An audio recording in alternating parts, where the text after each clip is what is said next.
الحمد لله وكفى وسلام على عباده الذين اصطفى أما بعد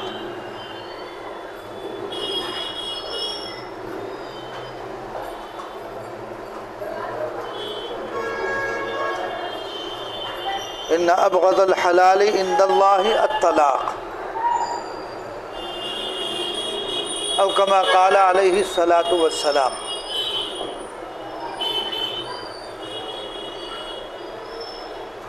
جو روایت آپ کے سامنے پڑھی ہے،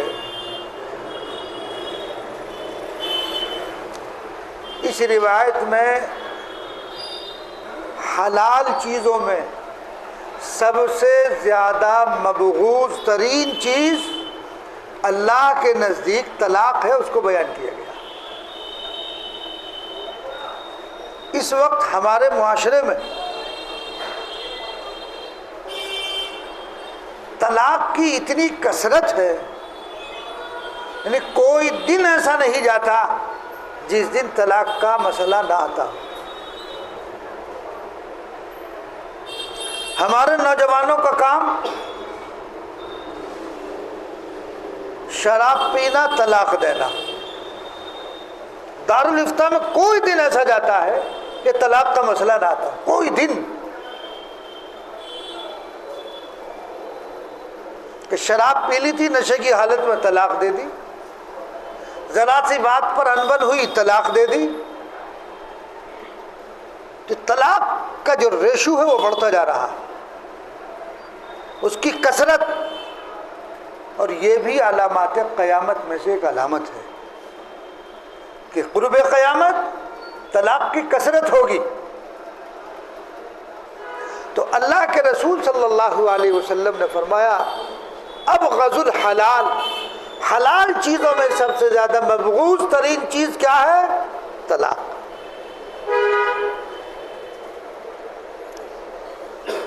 یہ جو طلاق کی کثرت ہے، یہ کیوں ہے؟ اس کے اسباب و علل کیا ہے؟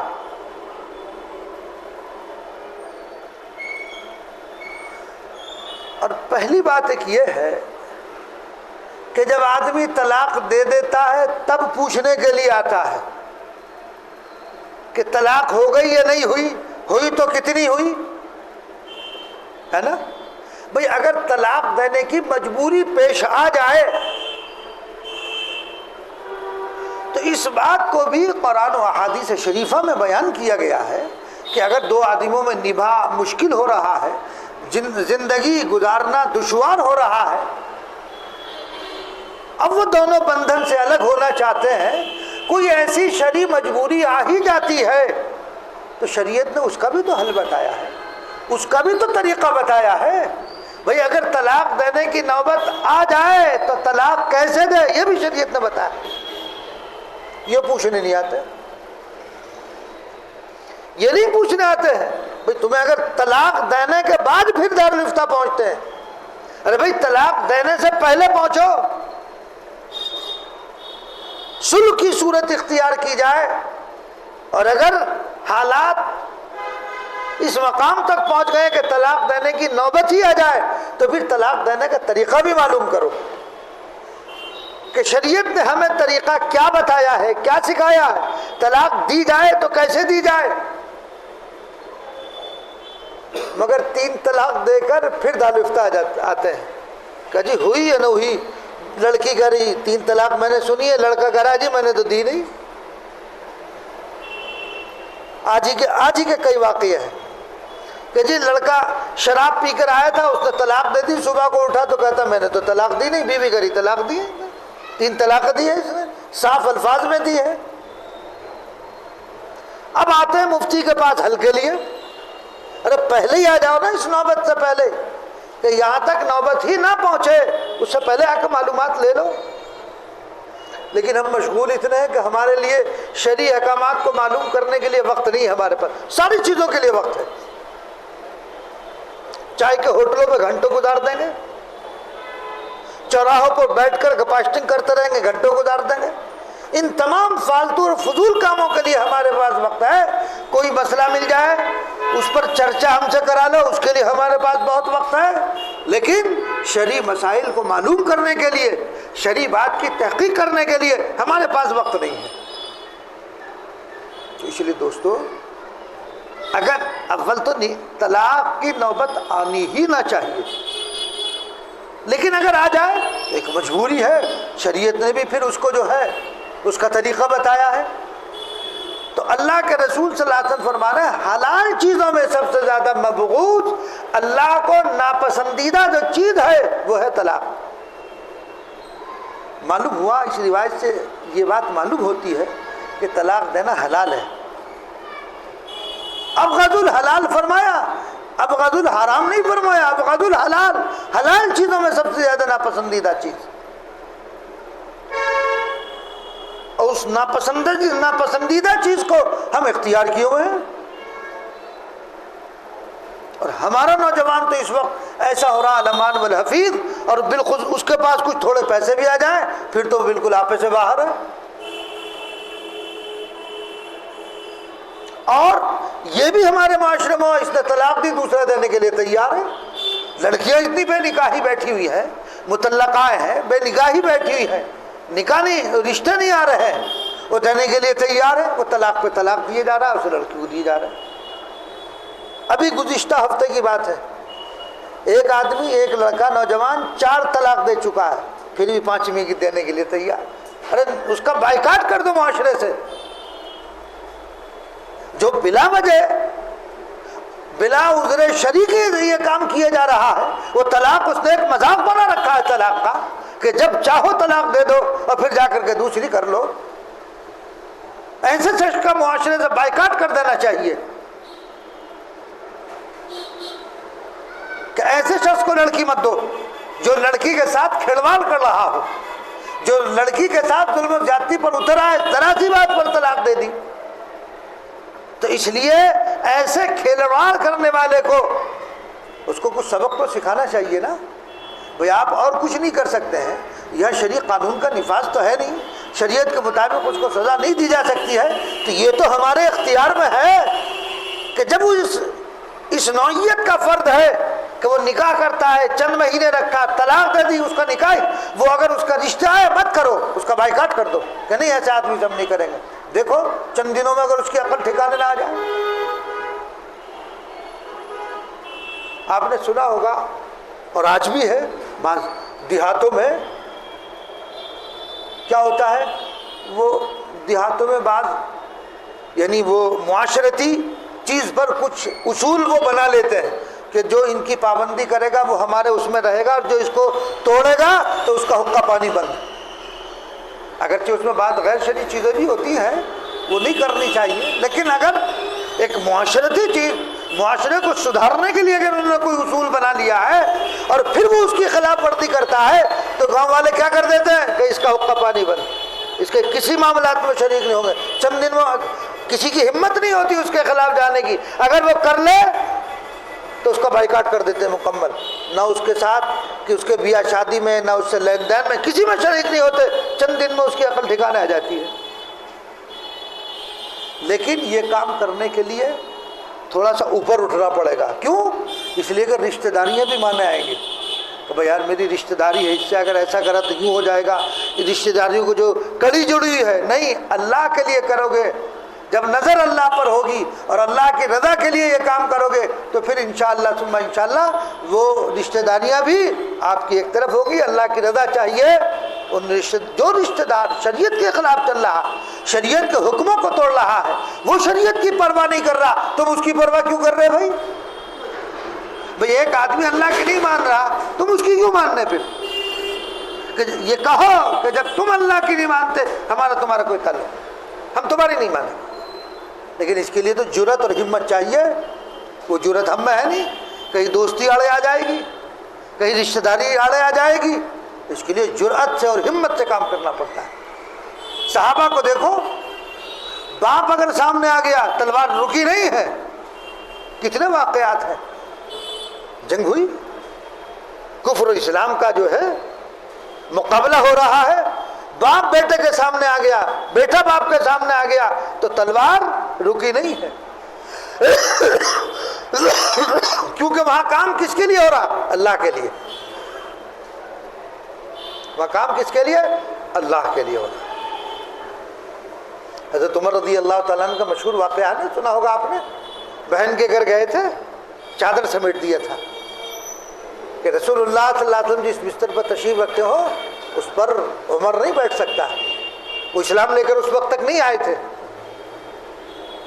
وہ ایک غیرت تھی، اس کے لیے تو غیرت چاہیے نا، غیرت دینی وہ ہمارے اندر سے ختم ہو گئی۔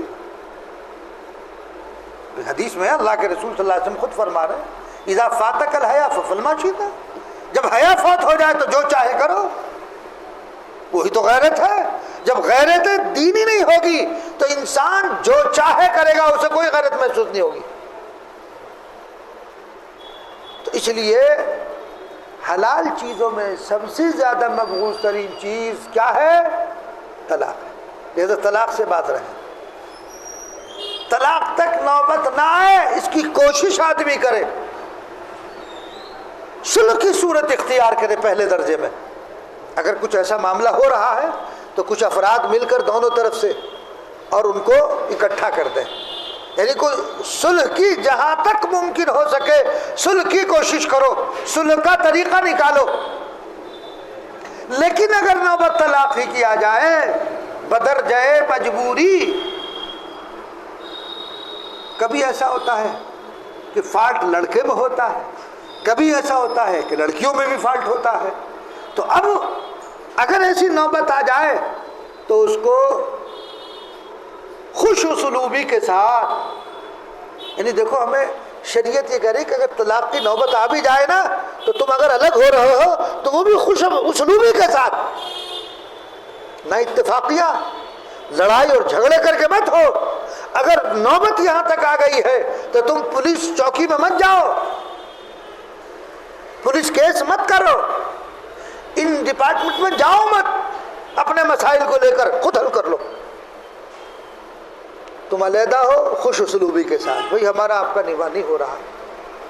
بعض مرتبہ ہوتا ہے بعض بچے بدتمیز ہوتی ہیں، یا بعض لڑکے بڑے ظالم قسم کے ہوتے ہیں، جابر قسم کے ہوتے ہیں۔ ابھی ترسوں کی بات ہے، ایک عورت دارالفتہ میں آئی، شوہر جو ہے 12 سال سے خرچہ نہیں دے رہا ہے، وہ باہر رہتا ہے، دوسرا نکاح کر لیا ہے، اس کو سہارنپور میں چھوڑ دیا ہے، نہ اس کی دیکھ بھال کرتا ہے۔ وہ عورت جو ہے مطلب بھیک مانگ مانگ کر یا اپنے ہاتھ سے جو کچھ کام کر سکتی وہ کر کے اپنا گھر کا کام چلا رہی ہے، تو ظالم ہے، ایسا شخص تو ظالم ہے۔ تو اگر اس طرح کی کوئی بات ہو تو ظاہر بات ہے کہ پھر تو طلاق لے لی جائے اس سے۔ ایسے حالات میں جب وہ حقوق ادا نہیں کر رہا، جو اس کے فرائض ہیں وہ اس کی انجام دہی میں مشغول نہیں ہے، اور وہ اپنی نہیں کر دوسری کر کے اور وہاں جا کر کے بیٹھا ہوا اس کا سارا خیال رکھ رہا، تو یہ تو ظلم جاتی ہے، صریح ظلم ہے۔ تو جب تک ممکن ہو صلح کی تو صلح کرنی چاہیے، اور صلح بھی خوش اسلوبی کے ساتھ کہ بھئی ہمارا آپ کا نواح نہیں ہو سکتا ہے۔ ان حالات میں اگر آپ ان سے باز آ جاؤ تو ٹھیک ہے، ہم رہیں گے، اور اگر آپ باز نہیں آتے تو پھر ہم آپ کے ساتھ نہیں زندگی گزار سکتے، لہذا ہم اور آپ اس معاملے کو ختم کر لیتے ہیں، خوش اسلوبی کے ساتھ کر لو۔ اس کے طریقہ کیا ہے؟ طلاق 3 قسم کی ہے، ایک طلاق بدعی، ایک طلاق حسن یا آسن، ایک طلاق بدعی ہے، ایک طلاق حسن اور احسن۔ طلاق بدعی کہ آدمی ایک مرتبہ میں 3 طلاق دے دے، یہ کہ میں نے تجھے 3 طلاق دی، یہ طلاق طلاق طلاق اس طریقے سے کہہ دی ایک ہی مجلس میں، اگرچہ وہ طلاق واقع ہو جاتی ہے، آیات قرآنیہ اور احادیث شریفہ اس پر شاہد ہے، اس پر مختلف کتابیں رسائل لکھے ہوئے ہیں۔ یعنی اس طرح طلاق دینا ایک ساتھ، ایک ہی طہر میں 3 طلاق دے دے باقی کے زمانے میں، تو اس کو بدعت کہا گیا ہے۔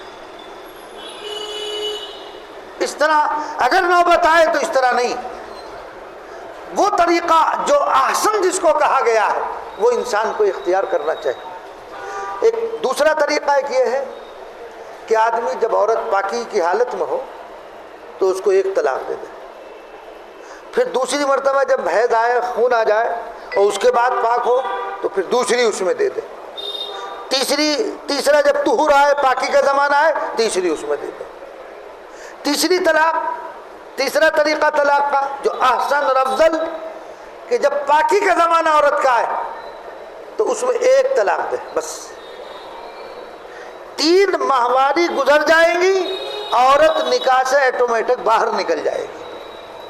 دیکھو اس کا فائدہ کیا ہے، انسان غصے میں ہے، دونوں جذبات میں ہے، اپنے جو ہے وہ ہوش کھو بیٹھے ہیں، تو طہور میں ایک طلاق دی، ایک طلاق دینے کے بعد اسٹاپ کر دو، اب طلاق نہیں دینی ہے۔ ابھی آپ کو 3 پیریڈ گزرنے تک ہو سکتا ہے اس کا غصہ اتر جائے، دونوں رضامند ہو جائے تو رجوع کر سکتا ہے آدمی۔ 3 ماہواری گزرنے سے پہلے آدمی طلاق صریح جس کو کہتے ہیں، ایک طلاق دینے کی صورت میں کیا کر سکتا ہے، وہ رجوع کر سکتا ہے۔ رجوع کا مطلب، رجوع کا طریقہ وہ یہ کہہ کر کہ میں نے تجھے دوبارہ اپنے نکاح میں لے لیا، یہ رجوع کا طریقہ ہے۔ ایک رجوع قولی ہوتا ہے، ایک فعلی ہوتا ہے۔ رجوع قولی تو زبان سے کہہ دے میں نے تجھے اپنے نکاح میں لے لیا، خود ہی کہہ دے شوہر، کسی کے سامنے کہہ دے، عورت کا موجود ہونا بھی ضروری نہیں ہے، تو یہ رجوع ہو گیا۔ یا عورت سے کہہ دے، اس پر کوئی گواہ دو ہو، گواہ ہونا بہتر نہیں ہے تب بھی کوئی حرج نہیں ہے، یہ ہوا رجوع قولی۔ اور ایک رجوع ہے فعلی۔ فعلی کا مطلب بوسو کنار کر لیا، ملاقات اس سے کر لی، یہ رجوع فعلی ہے، یعنی اس کے نکاح میں واپس لوٹ آئی۔ اب واپس آنے کے بعد جو اس نے ایک طلاق دی تھی پاکی کے زمانے میں، تو ایک طلاق تو واقع ہو گئی، اب اس کو آئندہ 2 طلاق کا اختیار رہے گا، وہ جب بھی 2 طلاق اور دے دے گا نکاح سے نکل جائے گی۔ یہ بات آئی سمجھ میں؟ اب آگے اگر وہ رجوع نہیں کرتے دونوں اور 3 ماہواری گزر جاتی ہے، 3 ماہواری گزر گئی، گزرنے کے بعد نکاح سے نکل گئی عورت، اب عورت آزاد ہے، کہیں بھی وہ نکاح کر سکتی ہے۔ اگر یہی شوہر، سابقہ شوہر، اس سے نکاح کرنا چاہے تو نکاح بھی کر سکتا ہے۔ اگر وہی شخص جس نے طلاق دی ہے طلاق احسن کی شکل میں، ایک طلاق پاکی کے زمانے میں دے کر اور پھر اس کو چھوڑے رکھا، 3 ماہواری گزر گئی، اب اس کے بعد وہ نکاح کرنا چاہتے تو آپس میں نکاح کر سکتے ہیں رضامندی سے۔ یہ اس میں شریعت نے پہلو رکھا ہے کہ آدمی کا غصہ ٹھنڈا ہو جائے، 3 ماہواری تک تو رجوع کر سکتا ہے، آج غصے میں ہو، کل کو ان کو افسوس ہو اپنے اوپر، دیکھو اگر ہم الگ ہو گئے، بچوں کی زندگی کا مسئلہ ہے، مستقبل ان کا تاریک نہ ہو جائے، اس کی خاطر، بچوں کی خاطر، پھر آپس میں دونوں نے غور کیا تو رجوع کر لیا، 3 ماہواری گزر گئی تو نکاح کر لیں۔ اب آدمی جب اس طریقہ پر عمل کرے گا تو انشاءاللہ اس کا فائدہ یقیناً ظاہر ہوگا اس کو۔ جب وہ 3 دے دی تو بھائی جب 3 تم نے خود دے دی تو مفتی تو مسئلہ بتانے والا ہے، مفتی تو مخبر حکم ہے، حکم کی خبر دینے والا، جو تم کر کے آئے ہو اس پر اس کا جواب تمہیں دیا جا رہا ہے، مفتی تھوڑی طلاق دلوا رہا ہے۔ آ کے کہتے ہیں نا بہت سے لوگ کہ دیکھیں ذرا 2 گھر برباد ہو جائیں گے، آپ ذرا سا کوئی طریقہ نکال، اب برباد تو خود کر رہا، پہلے آ کے معلوم کرتے تو مفتی کوئی طریقہ بتاتا تاکہ تمہارا گھر برباد نہ ہو، تمہارے 2 خاندان برباد نہ ہو، لیکن تم برباد کر کے اب آ گئے مفتی کے بعد، اب اس کا حل معلوم کر رہے ہیں، تو پہلے کیوں نہیں پوچھا آپ نے؟ تو آدمی کو پہلے ہی پوچھ لینا چاہیے۔ تو لوگ بھی بڑے چوکس ہیں کہ مفتی کو دھوکہ کیسے دینا ہے، ایسی پلاننگ ذہن کے اندر لے کر آئیں گے طلاق کے مسائل میں بالخصوص کہ مفتی کو دھوکہ دینا ہے کہ بس ایسی شکل ان کے سامنے رکھو یہ کہہ دے کہ ہاں طلاق نہیں ہوئی. بھائی اگر تم نے مفتی کو دھوکہ دے کر ناجائز چیز کو جائز کا فتویٰ لے لیا تو اللہ تو جانتا ہے, اللہ تو دیکھ رہا ہے, اور تمہیں بھی پتا ہے, اللہ کو تو معلوم ہے ہی, تمہیں بھی تو معلوم ہے کہ میں نے 1 طلاق دی ہے, 2 دی ہے, 3 دی ہے, خود کو معلوم ہے. مفتی کو آ کے دھوکہ دے رہا تو ظاہر بات ہے مفتی کے سامنے تو جو صورت حال رکھی جائے گی وہ اسی کے مطابق جواب دے گا, وہ اپنے گھر سے تو کہنے کا نہیں کچھ. تو اس لیے دوستو کوشش یہ ہونی چاہیے, اور ہمیں اس کی کوشش معاشرے میں کرنی چاہیے کہ طلاق کا وقوع نہ ہو. اگر نوبت پہنچ جائے طلاق تک بدرجہ مجبوری تو پھر اس کا طریقہ کار یہ ہے جو میں نے بتایا آپ کو. طلاق واقع کیوں ہوتی ہے؟ بہت ساری وجوہات اس کی. عام طور سے آپ آج کل دیکھیں گے کہ جو نکاح ہو رہا ہے وہ فیس بک پہ کوئی پسند آ گئی, اس پر جو ہے وہ چل رہے صاحب میسیج آ رہے جا رہے تعلق ہو گیا, نہ دیکھا. آج کل فوٹو کا مسئلہ ایسا ہے کہ جیسا خوبصورت چاہے فوٹو بنا لو, اگر کالا آدمی بھی ہے تو موبائل پر کیا ہے بالکل سفید چٹھی انگریز بنا کر اس پر ڈال دو. اب صاحب یہ اس صورت پر جو ہے لٹو ہو گیا, میسیج پہ میسیج چل رہے ہیں, رات کے 2 بج گئے, 3 بج گئے, بھائی کیا ہوا, بس رابطہ ہو گیا, اسی رابطے میں نکاح تک نوبت آ گئی. گھر والے منع کر رہے ہیں کہ بھائی تو نے دیکھا نہیں, تو جانتا نہیں, پہچانتا, یہ واقعات پیش آ رہے, روز پیش آ رہے. نکاح کر لیا. نکاح کیسے کرا؟ ویڈیو کالنگ پہ نکاح کر لیا. صاحب ہم نے مفتی صاحب ویڈیو کالنگ پہ نکاح تو ہو گیا نا, تو خود ہی بتا رہا نا ہو گیا نا. میں نے کہا بھائی کیسے ہو گیا؟ خود ہی بتا رہا مفتی کو بھی کہ وہ نکاح کر لیتا, میں نے ویڈیو کالنگ پہ ہو گیا نا. ارے یہ سوال کا طریقہ ہے؟ کر کے پوچھ رہا, یعنی حد تو دیکھو, کر کے پوچھ رہا کہ ویڈیو کالنگ پہ نکاح ہو جاتا ہے نا, وہ کر لیا میں نے. ارے بھائی ویڈیو کالنگ پہ نکاح نہیں ہوتا. اجی کیوں نہیں ہوتا؟ تو پھر پوچھ کیوں رہا بھائی پھر پوچھ کیوں رہا ہے؟ جب تو ہی مفتی بنا ہوا ہے تو پوچھ کیوں رہا؟ پھر پوچھ رہا تو سن. آج ہی کی بات ہے, آج بھی ایک شخص نے جو ہے کہ صاحب لڑکا سعودی میں رہتا ہے, لڑکی یہاں ہے, وہ نکاح ویڈیو کالنگ پہ کر لیا جائے. تو میں نے کہا بھائی ویڈیو کالنگ پہ کیوں, ویڈیو کالنگ پہ کیسے ہو جائے گا نکاح؟ کہ جی سارے کام ہو رہے ہیں. میں نے کہا پھر بچے بھی ویڈیو کالنگ پہ کر لیو. عجیب مطلب دلائل دیکھیے صاحب. تو میں نے کہا کہ دیکھو ویڈیو کالنگ پر نکاح نہیں ہوتا, ویڈیو کالنگ کے ذریعے اگر نکاح کرنا چاہ رہے نکاح نہیں ہوتا. دیکھو یہ مسئلہ درمیان میں آ گیا تو بتا دیتا ہوں, سن لو پورا مسئلہ. ویڈیو کالنگ کے ذریعے اگر آپ نکاح کرنا چاہتے ہیں تو نکاح نہیں ہوگا. کیوں؟ اس لیے کہ شرائط نکاح نہیں پائے جاتے ہیں. مجلس کا متحد ہونا یہ ضروری ہے. نکاح کی جو مجلس منعقد کی جا رہی ہے, مثلا یہاں مسجد میں نکاح ہو رہا تو یہاں دلہا موجود ہو, اس کا کوئی وکیل وہ کسی کو بنا دے, وہ موجود ہو, وہ نہیں ہے. لڑکی یا تو خود موجود ہو, لڑکی موجود نہیں ہے, یا اس کا ولی موجود ہونا ضروری ہے, وہ ولی بنا دے اپنا کسی کو, باپ بھائی کوئی ہو اس کو ولی بنا دیا. تو یہ مجلس کہلاتی ہے متحد. اب آپ صاحب امریکہ میں بیٹھے ہوئے اور امریکہ سے فون پر ویڈیو کالنگ کر لی, یا نکاح کی مجلس لگ رہی, وہ ویڈیو کالنگ پر قبول کر رہا ہے تو نکاح نہیں ہونے کا. چونکہ اس کے بعد گواہی اس کی اور یہ مجلس الگ الگ ہو گئی, وہ امریکہ اور آپ سہارنپور میں, تو مجلس میں اتحاد نہیں ہوا. اس کی شکل کیا ہے وہ بھی سن لو. تو یہ بات تو آپ کو معلوم ہوگی کہ ویڈیو کالنگ کے ذریعے نکاح جائز نہیں, منعقد نہیں ہوگا. دوسرا پھر اس کا طریقہ کار کیا ہے؟ اس کا طریقہ یہ ہے,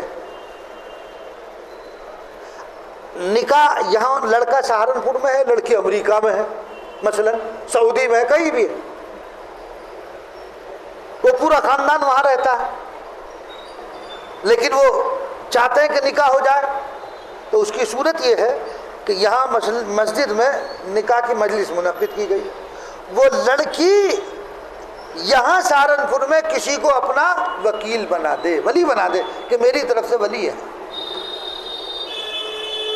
جیسے وہ مجلس ہے نکاح میں، جیسے آپ نے دیکھا ہوگا نکاح ہوتا ہے باپ موجود ہوتا نہیں ہوتا، بھئی لڑکی تھوڑی آتی ہے مجلس نکاح میں، ہمارے ہاں آپ نے دیکھا ہوگا لڑکی تھوڑی آتی ہے، بھئی باپ آ گیا، بھائی آ گیا، وہ اس کا چونکہ ولی ہے تو وہ خود اپنا کسی کو وکیل بنا دے، وکیل بن نکاح، وہ اگر مجلس نکاح میں موجود ہوگا تو نکاح ہو جائے گا۔ یہ تو ہوا لڑکی کا مسئلہ، آگے نہ سمجھ میں مسئلہ۔ اب ہے یہاں سہارنپور میں ہے لڑکی، نکاح یہی ہو رہا ہے، لڑکا ہے امریکہ میں، اب وہ کوئی ایسی مجبوری ہے، ڈاکومنٹس وغیرہ میں آج کل ضرورت پڑتی ہے، کوئی بھی ایسی مجبوری ہے وہ نکاح کرنا چاہتا ہے، تو اب نکاح کا طریقہ کیا ہے؟ ویڈیو کالنگ پہ تو نکاح نہیں ہو سکتا، تو اس کی شکل ہے، وہ کیا ہے؟ اس کی شکل یہ ہے کہ اس کو کہتے ہیں نکاح فضولی۔ یہاں مجلس منعقد کی گئی، وہ لڑکا کسی کو اپنا وکیل بنا دے گا کہ نکاح کے قبول کا میری طرف سے وکیل یہ ہے، اس نے وکیل بنا دیا۔ اب یہ یہاں مجلس نکاح میں یہ موجود ہے، تو نکاح پڑھانے والا ان سے کیسے نکاح پڑھائے گا، کیسے قبول کروائے گا؟ وہ کہے گا فلاں بن فلاں کا نکاح فلاں بن فلاں کے ساتھ کیا جاتا ہے جو امریکہ میں رہتا ہے، ان کی طرف سے تم وکالتاً بنت فلاں کو اس کے نکاح میں قبول کرتے ہو یا کیا؟ تو یہ کہیں گے کہ میں نے فلاں کی طرف سے ان وکالتاً ان کے اسی کے نکاح میں قبول کیا، تو نکاح ہو جائے گا۔ اور اگر انہوں نے یہ کہہ دیا میں نے اپنے نکاح میں قبول کیا، تو نکاح ان کے ساتھ ہو جائے گا۔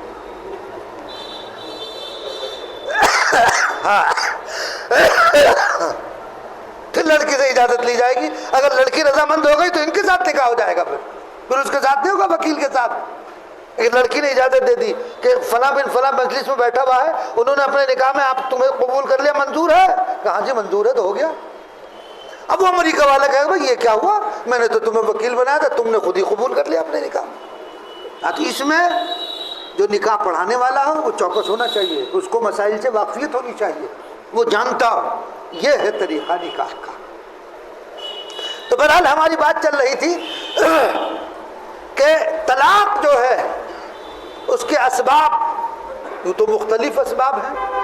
ہم نے بتایا کہ ایک سبب جو ہے کہ آدمی نے نہ عورت کو دیکھا، نہ اس کے خاندان کو دیکھا، نہ یہ دیکھا کہ چونکہ حدیث میں ہے کہ جب کسی سے نکاح کرو تو چھان بین کر لو، معلومات کر لو، لڑکے کو دیکھ لو، لڑکی کو دیکھ لو، لڑکے کو بھی دیکھ لو، اس کے خاندان کو دیکھو کیسا خاندان ہے، اس کی تحقیق تو حدیث میں موجود ہے۔ معلومات کرو، آپ نے معلومات کہاں سے کی؟ فیس بک سے، انسٹاگرام سے، یہاں سے آپ نے معلومات کی، آپ کے معلومات کا ذریعہ موبائل۔ اب ظاہر بات ہے کہ موبائل کے ذریعے اگر آپ معلوم کریں یعنی فیس بک وغیرہ کے ذریعے، تو وہاں سے آپ کو صحیح خبر نہیں مل سکتی۔ نکاح ہو گیا، جب ہو گیا ودا ہو کے لڑکی آگے دیکھا وہ ہو یہ تو بالکل کالی ہے، اور یہ تو اس میں بڑی سفید نظر آ رہی تھی، بڑی خوبصورت نظر آ رہی تھی، بس وہیں سے دل کٹھا ہو گیا، دوسرے دن طلاق دے دی۔ تو شریعت نے تو منع کیا تھا بھائی۔ آج کل آپ مجھ سے زیادہ واقف ہو گئے، موبائل پر کیسا ہی فوٹو بنا لو، کتنا خوبصورت سے خوبصورت، دھوکے میں آ گیا۔ تو ایسا دھوکہ کر کیوں رہے ہو؟ شریعت کی نہیں مان رہے، جب شریعت کی مانو گے تو دھوکہ نہیں کھاؤ گے، لیکن ہم شریعت کی مان ہی نہیں رہے، ہم نے یہ ٹھان رکھی ہمیں شریعت کی نہیں ماننی، اور جب شریعت کی نہیں مانو گے تو کیا ہوگا؟ دھوکہ کھاؤ گے۔ تو اس لیے پہلے دیکھ لینا چاہیے، اس کا نسب بھی دیکھ لو کیسا ہے، یہ حدیث میں ہے، نسب بھی دیکھو، اس کا حسب و نسب دیکھ لو کیسا ہے، چونکہ اس کے اثرات یقیناً منتقل ہوتے ہیں۔ اگر اوپر سے نسب خراب چلا رہا نا تو وہی کچھ نہ کچھ اثرات تو ہوں گے ہی. آپ کہیں کہ بھائی نیک ہے, ٹھیک ہے, اچھی بات ہے, اللہ کسی کو نیکی دے دے, لیکن وہ جراثیم ضرور ہوتے ہیں. حسب نسب ضرور دیکھنا چاہیے, ماں کیسی تھی, نانی کیسی تھی, اس کا کریکٹر کیا ہے. اور آج کل تو بڑا آسان ہے. ایک صاحب نے مجھ سے کہا کہ ہمارا بچہ ہے اور بچی کا رشتہ مطلوب ہے. تو میرے پاس آئے, میں نے بتا دیا بھائی وہاں دیکھ لو. ایک بات یاد رکھیو, اگر کوئی رشتے کی بات آوے, آپ راستہ تو بتا دیو, اس میں واسطہ بن گئے, آپ نے راستہ بتا دیا, اپنی ذمہ داری پہ مت کرانا. کیوں؟ بعد میں اگر کچھ ہوگا, لو جی صاحب انہوں نے کرایا تھا, ارے بھائی کرایا تھا ٹھیک ہے, ظاہر صحیح لگ رہا تھا, آپ کو بتا دیا, اب اس کا مطلب یہ ہوگا کہ وہ گناہ بھی میرے اوپر ڈالو گے سارے. تو صاحب ان کو بتا دیا کہ صاحب رشتہ کر لو. تو انہوں نے دیکھا, دیکھ کر کے جو ہے انہیں پسند آ گیا. اب آج کل بچے ماشاءاللہ بڑے ہوشیار ہیں, موبائل ہر ایک کے پاس ہے. تو بعد میں ان کا فون آیا کہ بھائی یہ لڑکی تو صحیح نہیں ہے. میں نے کہا بھائی کیوں, کیا ہوا, خیریت تو ہے؟ کہ جی ہم نے اس کا پورا ڈاٹا دیکھا, گوگل پہ پڑا ہوا ہے, اور اس کی تو یہ کیفیت ہے, یہ فوٹو ہے, یہ فوٹو ہے, ہمیں پتہ بھی نہیں. اس نے سب نکال کے دکھا دیا, میرے پاس میں بھیجا کہ دیکھ لو. اور واقعی وہ بہت عجیب و غریب, شریعت بھی اس کی اجازت نہیں دیتی ہے. میں نے کہا پھر ٹھیک ہے, پھر نہ کریو. ہاں کل کو کبھی کہو کہ صاحب مفتی صاحب نے کرا دیا تھا, میں کہ نہیں بھائی, اپنا دیکھ راستہ بتا دیا, تمہیں پسند آئے کرو, موافق ہو تمہارے مزاج کے ٹھیک, ورنہ مت کرو, کوئی جبر تھوڑی ہے. تو بہرحال حسب اور نسب بھی دیکھ لینا چاہیے. ہم حسب نسب نہیں دیکھتے. ہم نے کیا دیکھنا, بھائی یار بڑا مالدار ہے, گاڑی مل جائے گی, کار تو مل ہی جائے گی, بہت مالدار ہے, بڑا پیسہ اس کے باپ ہے بھائی. اسی چکر میں نکاح کر لیا. اب نکاح کر لیا, ٹھیک ہے بھائی, پیسہ تو باپ کے پاس ہے. اب جو اس کی امیدیں اس سے وابستہ تھی وہ پوری نہیں ہو رہی, جھگڑا ہو رہا بات بات پر. نہ تو وہاں سے کار ملی, وہ مالدار ہے کافی, کار بھی نہیں ملی. چونکہ جب آپ نے دل میں دیکھا کہ یہاں سے یہ چیز ملے گی تو امید بن گئی نہیں. اب امید ٹوٹے گی تو کیا ہوگا, تکلیف ہوگی, جھگڑے شروع ہو جائیں گے. تو تیرے باپ نے کیا دیا, تیرے باپ سے کار بھی نہ دی گئی, اتنی بڑی فیکٹری لگا رکھی ہے, اتنا بڑا مالدار ہے, وہ ایک کار نہیں دی گئی تیرے باپ سے. ارے بھائی اس کے باپ سے دی گئی نہ دی گئی, تو اس سے کیوں امید لگائے ہوئے, محنت کر, کار خرید, پتہ چل جائے گا. ہمارے ہاں پڑوس میں رشتہ ہوا بچی کا, اسی کالونی میں ہی.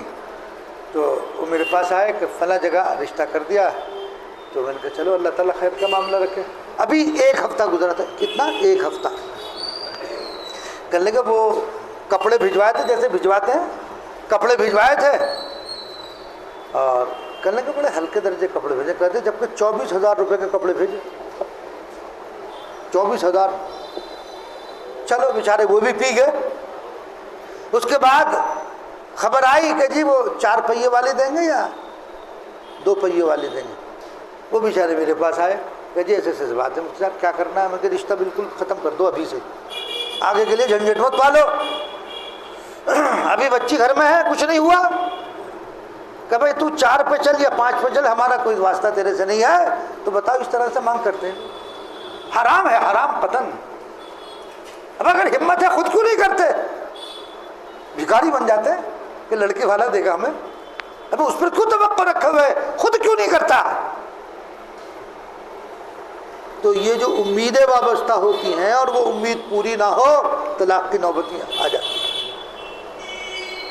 نسب اور حسب سے واقفیت نہ ہو, چھان بین نہ کی ہو, اور جب دیکھتا ہے کہ میرے نسب اور حسب کے خلاف, میرے مزاج کے خلاف, طلاق کی نوبت آ جاتی ہے. تو اس لیے دیکھ کر رشتہ کرنا چاہیے, چھان بین کر لو, ظاہر پر مت رہو. اور دوسری ایک بات اور یاد رکھو, رشتے کی کوشش کرو اپنوں میں. وجہ ہر ایک کا پتہ رہتا ہے, واسطہ در واسطہ معلومات ہوتی رہتی ہے, گھر کا, اندر کا, باہر کا, سب آپ کو پتہ رہتا ہے. تو ہمیشہ کوشش یہ ہونی چاہیے کہ اپنوں میں دوسری جگہ بھی کر رہا ہے تو اپنوں کے واسطے سے وہاں سے پوری تحقیقات لے لو، پھر اس کے بعد حسب اور نسب کو